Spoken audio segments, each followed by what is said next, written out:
In Tibetan Buddhism, we respect sponsors very much. Lamas all have great sponsors. The greater the lama, or how much the lama can achieve, is dependent on the sponsorship. And when the sponsors are there, they have a title. They call in Tibetan Jindak, or literally in English sponsor, but it doesn't have a negative connotation. Why? In Tibetan Buddhism, lamas can only move forward by sponsorship. How many sponsors that the sponsor has, and how long the sponsors stay, and how much they do is dependent on the lama's assistants and attendants. If the lama's assistants and attendants show themselves well and talk well, are good, professional, many sponsors will come. Sponsors can be attracted to the lama and maintained by only the the lama's assistants and students. Likewise, sponsors can be scared away by the students. It's all dependent on the students. So when you have one set of students running around the Lama, you see if they grow. If you have another set of attendants running around the Lama, you see if they grow. Then you check, how can the Lama grow this time, don't grow this time? With this group, grow. With this group, don't grow. Why? Because it's dependent on the students around the Lama. So the students are evil and angry and judgmental and fighting and always defensive and always poor me, then definitely no sponsors, no one will come. The Lama cannot grow, no matter how great he is. If the students around them practice, have enthusiasm, push themselves, and are kind, and really, even if they get angry and whatever, they have difficulties, they bounce back quickly, then more students and more sponsors will come. Why? If I'm a monster, none of you would take refuge in Buddha. If the Dalai Lama was a living monster, no one would even listen to the Buddha. No one. No one. So, I'm not the Buddha, but I'm the student of the Buddha. And therefore, if the students act well on behalf of the teacher, then there will be more students. If the students act funny on behalf of the teacher, don't know how to do things, don't know how to do rituals, don't know how to do black tea, don't know how to do talk, always forget, don't want to learn, lazy, make excuses, then people come and say, oh, I don't need that because I have that in my normal life. If we're greedy, we're not generous, we don't want to give, we always make excuses, and we always cover for our greediness and miserliness. Why would people want to donate to us? Because they don't see you donating. Why? Why? If you're not patient, and you don't have enthusiasm, and you don't push yourself, why would anybody push themselves? You think just build a great center, build a big property, and just disappear, Dharma will grow? No. No. The Buddha didn't even build hard structures. He had huts and banana leaves and all that for the rainy season. Otherwise, he wandered in the forests. No, all these don't help. It is your attendance and your Dharma practice and your direct effort to transform your mind and you becoming more kinder, more patient, developing enthusiasm, and you being generous and giving. That's what will attract other people to come.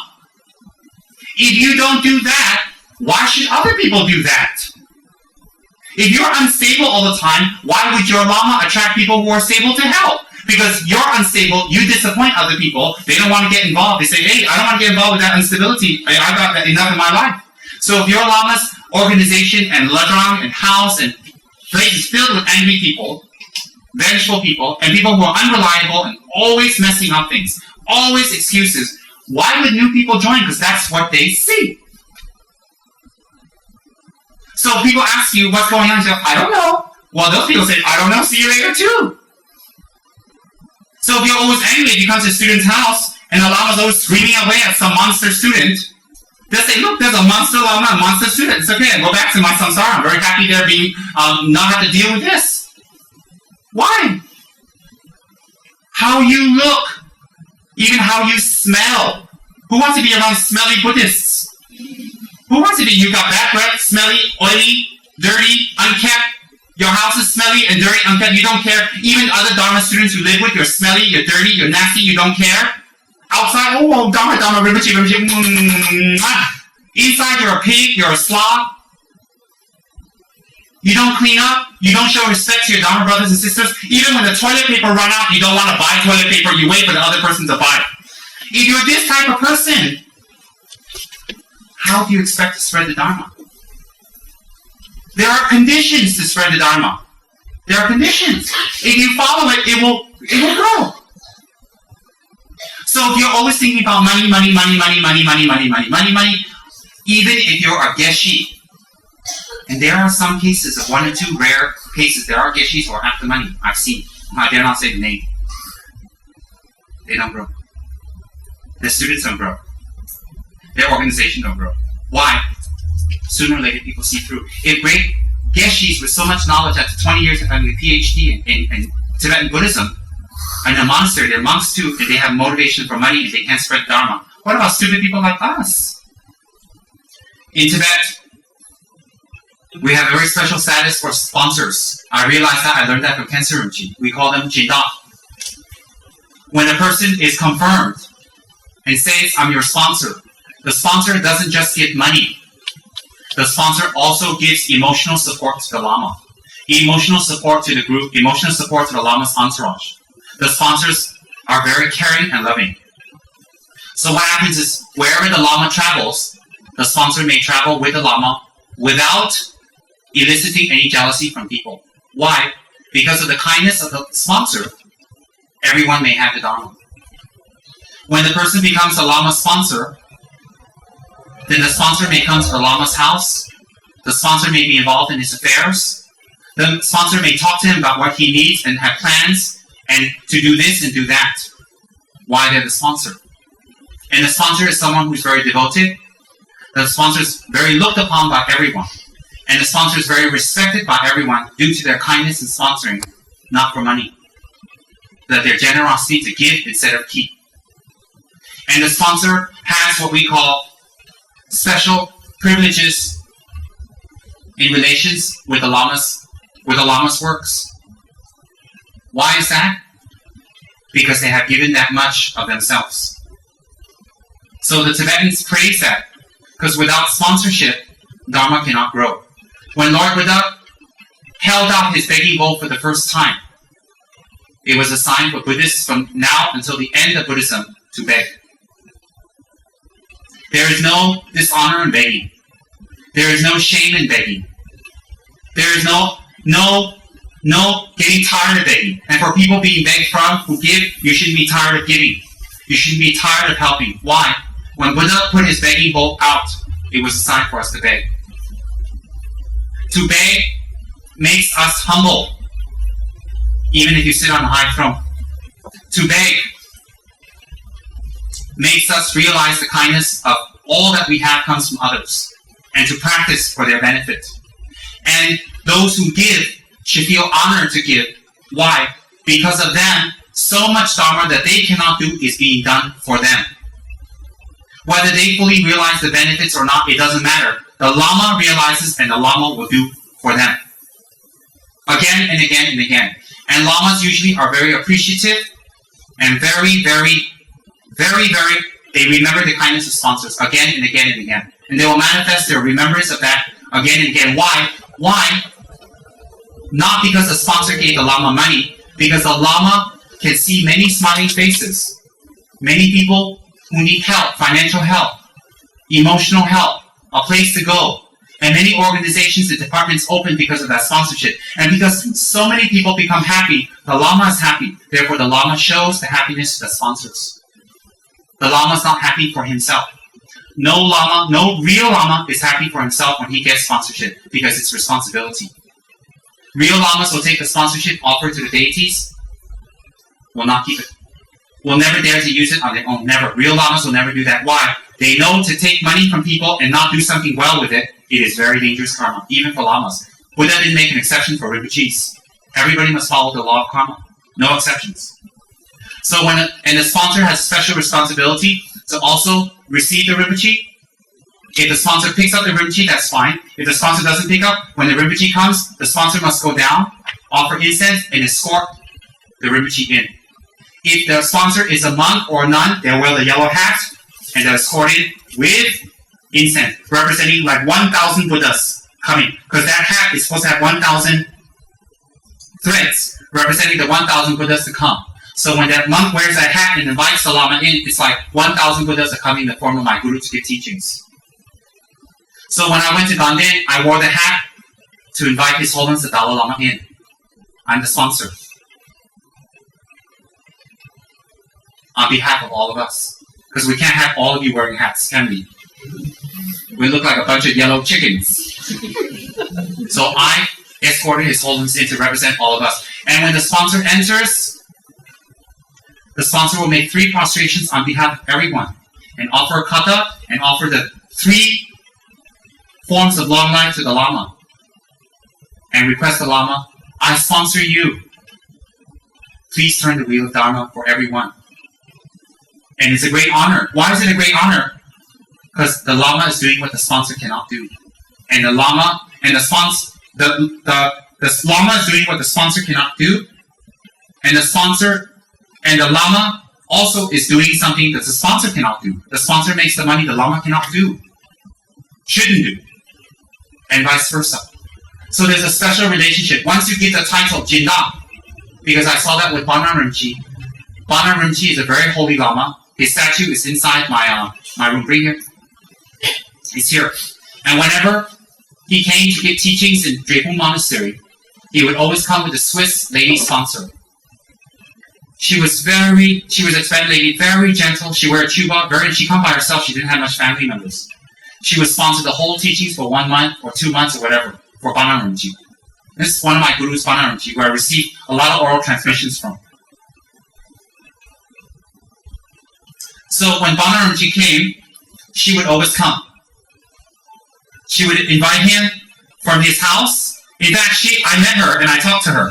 So she would actually fly in, make sure the prayer hall is okay, make offerings to the monks, make sure Rinpoche has his car, make sure Rinpoche has new robes, make sure he has all the necessities and everything is paid for, and even make sure that the monks are taken care of in his house. Then when she would come together in the car with Rinpoche, she was very humble. She wasn't like, oh look, I'm with Rinpoche la.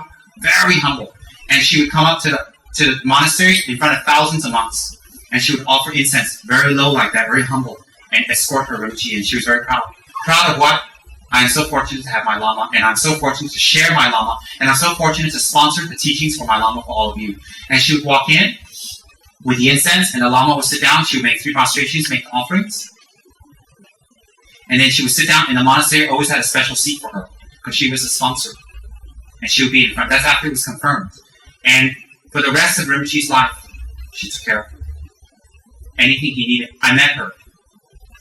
She said, I want to build Rinpoche a house, and he keeps refusing me. In the back of my mind, I'm thinking, I won't refuse.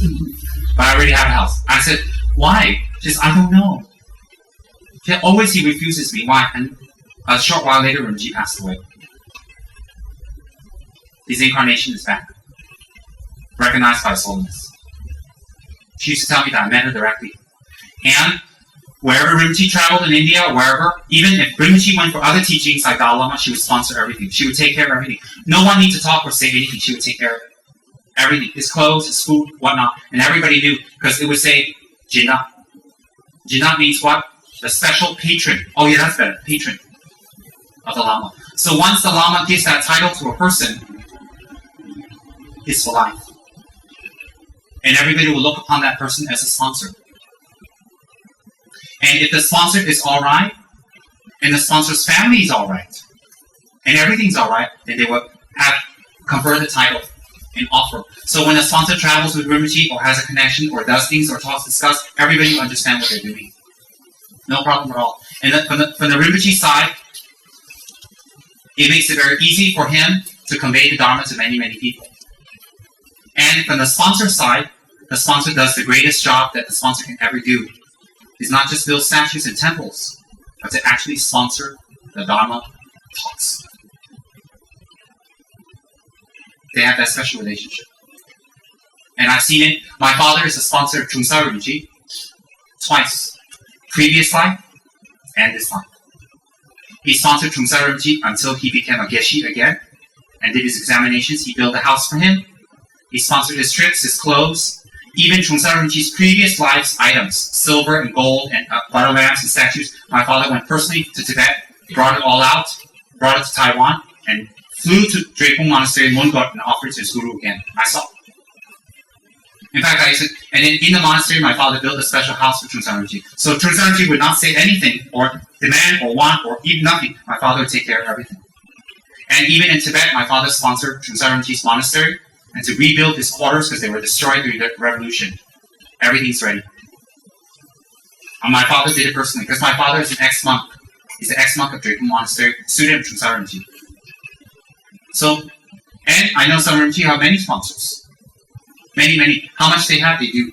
So once this title is conferred and sealed, it's like that.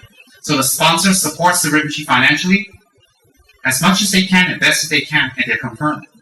So the Rinpoche and the Rinpoche students know where to go to for help. So that at least the Rinpoche's Lajang is alright. So the Rinpoche's Lajang don't have to go begging. Help. Because it's very undignified to always beg for your Rinpoche's Lajang. Always ask. And a Rinpoche's Lajang is not a layman's house where you have a fixed income and fixed children and fixed expenses. A Rinpoche's Lajang expands and grows and becomes bigger. More students, more people, more jobs. So of course, sponsorship increases. Sponsor can or cannot increase, sponsorship increases. That's very logical. Why? The more they have, the more they can do. And so, there's a special relationship. But this relationship is not officially said or done. No matter how much is given or how much is said, until everything is totally clear and no obstacles. For the sponsor, especially. Until then, the Rinpoches remain quiet. And it is for the Rinpoches to announce, this is my sponsor. They sponsor this, they've given this much, they've done this. The Rinpoches will announce to the Sangha and to the people, and offer katas and say thanks. It is not for the sponsor to announce. Never. If the sponsor announces, it can be from pride, or it can create obstacles, or other people will disturb them. Because once Rinpoche says, this person's my sponsor, it is understood no one disturbs them. No one. No one asks. So the Rinpoche's personal attendants or liaisons, we say Tibetan Changsas, will go to the sponsor and say, oh, Rinpoche's traveling here, Rinpoche needs this, Rinpoche buy this. Is it alright? And discuss. Sometimes sponsors say, oh, I don't have enough to cover the budget. Then they say, no problem. It's not to say, oh, they need this, yeah, I can cover. They talk like that, they do like that. It is for the Rinpoche's own liaisons to contact the sponsors. No one else is supposed to. That's after it's signed and sealed. The sponsors never say, I sponsor. Never. Because it breaks the code of humility. And when we let people know, then one person will say, help me, another person help me, another person help me, another person help me, then the sponsors and help have a lot of problems. Because everybody needs help. Everybody needs help. And also, when you start telling other people, I do this, I do that, I do this, you also bring your Lama down. Why do you bring your Lama down? It looks very cheap. You're sponsoring for Dharma. You're not sponsoring a beauty pageant where I'm the sponsor. You're sponsoring a holy Lama for the holy Dharma. So we don't announce, we don't say, we don't send any hints, we don't tell anyone, we don't say nothing. And then once it's confirmed and it's safe, the Rinpoche will definitely announce. Definitely, that's on the tradition of Bandhan Monastery. So there's a way of doing things. But it's very hard in a foreign country outside of the Buddhist tradition because a lot of people are not bad, they don't know. They don't know. So all the Rinpoches can do is patiently and with time and lovingly explain and gently say, do like this, do like this, do like this, patiently. Even if they do things wrong, the Rinpoche swallows it. Why? They don't know. So that's how we acquire sponsorships and sponsor teaching. And also, if you want to go one step further, the sponsors also doing special talks, not these normal ones. Special talks and in future special initiation. The sponsor has a great duty. The sponsor will also provide everything that Rinpoche needs ritually. It's not very expensive. But in Tibet it was, because it's hard to get. For the initiation. Also, the sponsor will provide enough space and cushions, if necessary, a tent. I mean, that's Tibet. So that people can fit. The sponsors will make sure that people will come from far away, have a place to stay. And the sponsors will also make sure that they have cushions, they have the books, they have the materials, and everything they need for the talk, for the initiation, for the Dharma teaching. Everything. And the sponsors will even make sure that the poorer members of the Rinpoche's students who are very devoted, they'll talk to the Lajang people and arrange something to help them to receive teachings. Why? Because the sponsors have found something very precious in their Lama. And they wish to spread this to many people. Why? They cannot teach. And by spreading to other people, they bring the biggest benefit to themselves and their family. Sponsorship in Tibet is not something that's painful and hard. It is an honor. And it's something people jump after. Not like, here, can you donate? Can you help me? Yeah. All kind of noise. Why? They're not bad. They don't know the benefits. They don't know the benefit. So once the Lama and the sponsor have this relationship, and once they talk, the Lama will announce, this is my sponsor. Due to this person's kindness, I have this, and I can do this. Either the Lama announces or the main Changzi, the main liaison will announce. And then the main liaisons of the Lajang assistants will keep the relationship with the sponsor. While the Lamas will do meditations and prayers and do their own thing, they will take care of that. So I would like to do something like that here. That's why I don't get involved with sponsors much. Why? I don't want to disturb them. If I say, give me this, it will give them a lot of pressure. If I have my assistants do it and talk to them, if they can, they can. They cannot, no pressure. It's respect. Outwardly, it's respect. Inwardly, it's respect. No pressures. And on another stance, on a spiritual level, the Lamas are meant to do Dharma work. They're not meant to talk about money and raising funds. When we have to raise funds for a Lajang, it's quite pitiful. It's quite sad. Why? It means that Dharma teachings of the Lama is not successful. Not successful. Or the students are not successful in their practice to attract sponsorship. If the Lama is great, you gotta have the reflection of greatness what? One of them is financial capacity to grow. Is that very simple? So the sponsors, why they want to sponsor and do this? Because they have taken refuge in their Lama. That's their Lama. They want to make sure this Lama can do as much as they can in this life. So the Lama does as much Dharma as he can, and the sponsor makes as much money as they can. And they take care of the financial needs, the Lama takes care of the spiritual needs. And together like that, they live their life separately, yet together. And they meet again and again to do this. Ganjin Rinpoche had a sponsor in his previous life. And this family is still sponsoring him in this life. The father has a son, the son now is sponsoring Ganjin Rinpoche. And he does it because his father did it. So he built those huge hospitals and huge rooms and huge temples in Nepal is for that sponsor, by selling carpets. I was being sending a spy there to see how they make the carpets and we can steal the formula and I can make some money. Open a carpet factory here so I can open up something, you know? That's what it is. So if we're devoted to our Lama, we're devoted to his cause, we must make sure that the Lama and the cause of the group never talks about raising funds for at least a Lajang. No. For the organization, yes, it's okay. For the Lajang, no. That's why if the Lama is very kind to tell certain students, raise funds for this, raise funds this, raise funds, they should immediately think how to help the Lajang. Why? If we think about the Lajang, how many people does it benefit? How many people does it help? So, in short, once we make this relationship with the sponsor, it is understood from the Lama side that whatever will be discussed with the sponsor travels with the Lama when necessary. It's not like every time the Lama travels, gotta go, Lama go bedroom to toilet, the sponsor's there with incense. No, not crazy like that. Not crazy. No ridiculous like that. Yes, and then when the Lama comes, the sponsor comes. If there are 2 sponsors, 3 sponsors, all of them bring incense. Why? There's no competition. The sponsor will think the more the better. And once that's confirmed, everybody in the Sangha or in the group will not disturb the Sangha for any, or disturb the sponsor for anything ever again. Why? They know that that's taking care of your Lama. If your Lama's okay, everything's going to be okay. And who finds the sponsors is, of course, the students. What do you expect? A Lama to wear a t-shirt? I need a sponsor. Definitely not. And so, those people who have worked for the Lama during the most difficult times is a manifestation of Lama giving you a chance to collect merit. And you sponsor the Lama. Later, when you do business, your business will move on due to the merits of you serving your Lama. Definitely. Those who do not need financial help, they will gain spiritual attainments. Why? You provide the necessities for so many people to gain spiritual attainments. And remember something, this tradition doesn't come from Tibet, from Shakyamuni. It's from Shakyamuni. Every Buddhist country begs. So if we're still begging from our Guru and try to take from our Guru, we have to stop. We have to give to our Guru. If we cannot give in money or finances, we have to give in service and in more higher Dharma practice. If we still don't give money to our Guru to help in his Dharma work, finances, and we still don't give in practice, we always disappoint, we always hurt, we always fight, we always, whatever instruction you give us, we still break, you still cannot give. The highest giving is the practice. Why? If you practice, you will attract even more sponsors.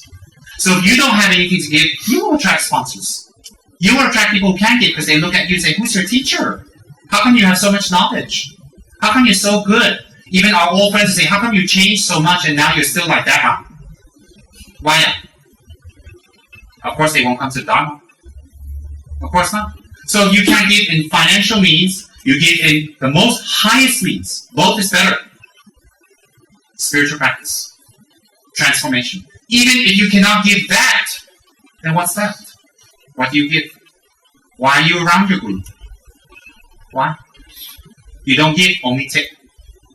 So then you respect, people respect you, look, we'll all go down. And you will create the karma to go away. Even Lama wants you, cannot will go away. Why? You create that. So the sponsor can travel with the Rinpoche. We'll discuss about teachings, discuss future plans, what's going on. We'll escort the Rinpoche here and there. And also, anytime the sponsor sponsors anything, the Rinpoche will take the notice and read. Bana Rinpoche in the middle of teachings always read out everything that's been sponsored. And this lady from Swiss not only sponsored Rinpoche, she sponsored every teaching session, breakfast, lunch, and dinner she sponsored. In fact, if there's other sponsors, she said, please let me, please let me. They say, why? Because I'm old. Because I'm going to die soon. And I need to collect merit. She's okay in Switzerland, quite wealthy. So she said, no, let me. The people say, no, they take them far away once. I said, okay, never mind. If you need to cover, let me know, okay? I watched this. I was like, wow. So much humility and so much Dharma. This is an ordinary lady. And she says, I don't practice much. I do my practice and I do my sadhanas. And she says, my main practice is to make sure my Rinpoche is okay. When her Rinpoche died, I did not see her. I know she'll be devastated. He died before her. Although she was older. Around the same age.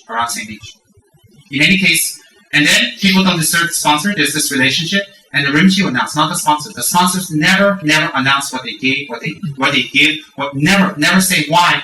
It is not their job. It is a job of their Rinpoches when it's all been established. So there's humility, there's practice, and you collect merits. And there's a system. So I try to do that slowly, but I can't enforce everything. But at least the Buddhistic principles I try to enforce. Tibetan principles I don't enforce. I'm not Tibetan. But Buddhistic I do. And the Lama has asked you, like that. He will gradually announce, he will gradually talk, he will gradually open up why. He will make sure everything's safe for you now and in the future. Just stay awake. He'll always make sure. He will think of you in his mind to make sure you're all right. You're all right. The Lama will never harm you. And the Lama asks you to find sponsorship for this project, instead of delaying, instead of being afraid, instead of thinking you can't, you don't do, don't want, avoid, don't update, don't do. The Lama is opening your ability to do that. The Lama knows you can. You may not know you can, but sometimes the Lama knows more than you. So the Lama asks you to do it. By hook or crook, do it. When I was in Los Angeles, when we bought food for Rinpoche, sometimes there wasn't enough money. I would top it off with my small salary. I wouldn't tell anybody. Why? It's to my group. It's very important. And money is a fact of life. Money is a fact of Dharma. There's nothing to be embarrassed and ashamed about. But never bring your Lama to the level that he has to beg or speak about it. Never.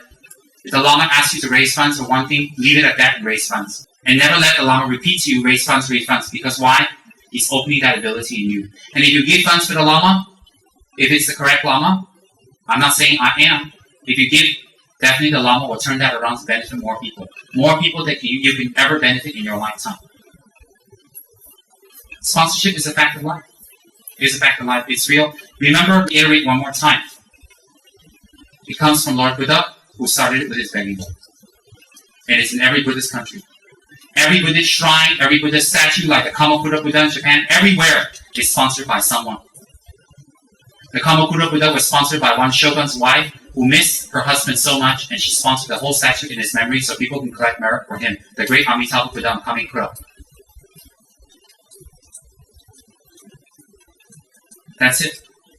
So there's a system, there's a way of doing things, and the Lama will definitely do it. Remember, the Lama has a lot of things on his plate, so sometimes it takes time. And the Lama has a whole culture to find. a whole culture to educate, a whole system, and a whole new group. If it was in a Tibetan system, none of this would need to be talked about or explained. No need. Why? Everybody knows. It's cultural. 1,000-year Buddhism. But in another culture, Lama has to explain and talk and help and do it slowly. Why? So that everyone collects merit. Everyone is happy. Everyone knows how to do it. And everyone gets the benefit. That's why. Slowly, system by system. Every time you attend a Dharma talk, you learn something. Either method or Dharma. Every time you attend, you leave, you learn something. Oh, I didn't know that. Oh, that's useful. That's my job.